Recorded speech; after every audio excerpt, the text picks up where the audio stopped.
بسم اللہ الرحمن الرحیم۔ السلام علیکم ورحمتہ اللہ وبرکاتہ۔ ایک مرتبہ کا واقعہ ہے کہ سید الانبیاء نبی اکرم صلی اللہ علیہ وسلم خانہ کعبہ کا طواف فرما رہے تھے۔ ایک اعرابی کو اپنے آگے طواف کرتے ہوئے پایا، جس کی زبان پر یا کریم کی صدا تھی۔ حضور اکرم صلی اللہ علیہ وسلم نے بھی پیچھے سے یا کریم پڑھنا شروع کر دیا۔ وہ اعرابی رکن یمانی کی طرف جاتا تو پڑھتا یا کریم۔ سرکار دو عالم حضرت محمد صلی اللہ علیہ وسلم بھی پیچھے سے پڑھتے یا کریم۔ وہ اعرابی جس سمت بھی رخ کرتا اور پڑھتا یا کریم، سرکار بھی اس کی آواز سے آواز ملاتے ہوئے یا کریم پڑھتے۔ اعرابی نے تاجدار کائنات حضرت محمد صلی اللہ علیہ وسلم کی طرف دیکھا اور کہا کہ اے روشن چہرے والے، اے حسین قد والے، اللہ کی قسم اگر آپ کا چہرہ اتنا روشن اور عمدہ قد نہ ہوتا تو آپ کی شکایت اپنے محبوب نبی کریم کی بارگاہ میں ضرور کرتا کہ آپ میرا مذاق اڑاتے ہیں۔ سید دو عالم صلی اللہ علیہ وآلہ وسلم مسکرائے اور فرمایا کہ کیا تو اپنے نبی کو پہچانتا ہے؟ اس نے عرض کیا کہ نہیں۔ آپ صلی اللہ علیہ وسلم نے فرمایا کہ پھر تم ایمان کیسے لائے؟ اس اعرابی نے عرض کیا بن دیکھے ان کی نبوت اور رسالت کو تسلیم کیا، مانا اور بغیر ملاقات کے میں نے ان کی رسالت کی تصدیق کی۔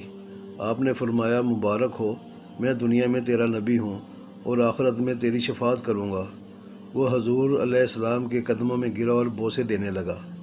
آپ نے فرمایا میرے ساتھ وہ معاملہ نہ کر جو اجمی لوگ اپنے بادشاہوں کے ساتھ کرتے ہیں۔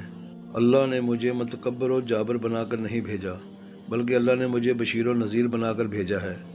راوی کہتے ہیں کہ اتنے میں جبرائیل علیہ السلام آئے اور عرض کیا کہ اللہ جل اللہ نے آپ کو سلام فرمایا ہے اور فرماتا ہے کہ اس اعرابی کو بتا دیں کہ ہم اس کا حساب لیں گے۔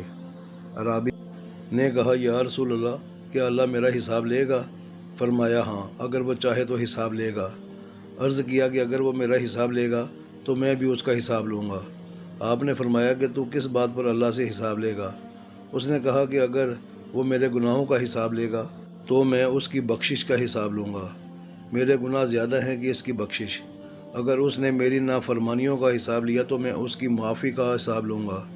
اگر اس نے میری بخل کا امتحان لیا تو میں اس کے فضل و کرم کا حساب لوں گا۔